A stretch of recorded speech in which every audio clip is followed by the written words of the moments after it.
That topic, India supports Palestine, recognized Palestine, believes in a two-state solution. So my question at the moment is just, was there a cost to him at this time that he has decided, as you spoke about those strategic convergences, they outweighed that cost?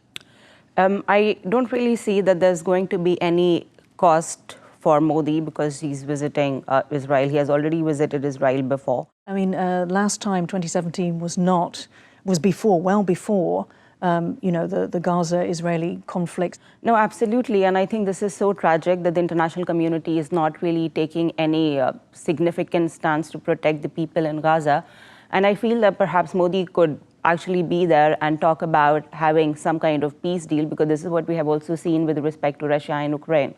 And it was Modi's statement that this is not the era of war. So I think we need a leader, we need a global South leader who could actually go to Israel and maybe tell Netanyahu that he has to stop doing whatever he's doing. But I think what India sees with respect to Israel, it's very different from whatever is happening in West Asia right now. India has its own interest. And what India is looking at right now is just to deepen its defense ties, because if you look at the level of the nature of threat that India has been facing is vast.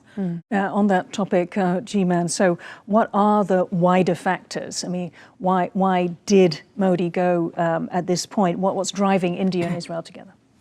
Well, I think the most important event happened in September last year when Pakistan and Saudi Arabia announced that they are having a strategic alliance, a treaty between the two countries, Pakistan being a nuclear weapons country and Saudi Arabia needing or wanting a nuclear umbrella. That caused some problems with India because Saudi Arabia represents a huge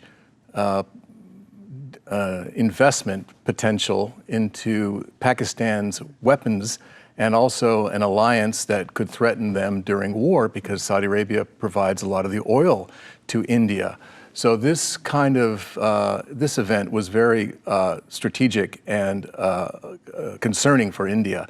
Second is the China threat, which they have 300 new silos in Western China and up to 1,200 to 3,000 warheads totaling in those, will be in those silos, threatening India, being Delhi only 10 minutes away by ICBM.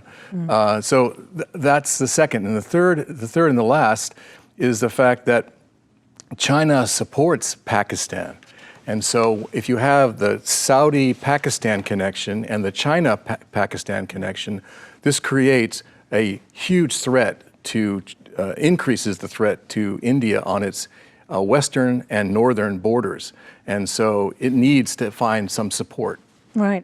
There's the additional sort of network, if you want to call it that, of Saudi in terms of finance and diplomatic support. And there's also discussions about Turkey joining this group too. And this brings China into the picture more intensely, and means that China will have to face a much robust Pakistan and a more robust China. So India has to do something. Right.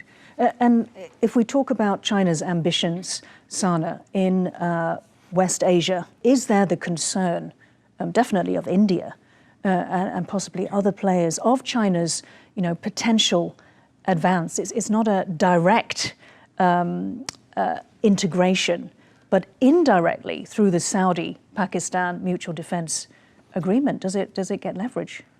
I feel that whatever China has been doing in West Asia through the Belt and Road Initiative, of course, it's not the direct theater for India right now, because what India is more concerned about, the border dispute right now, maritime presence of China in the Indian Ocean region, and of course Pakistan.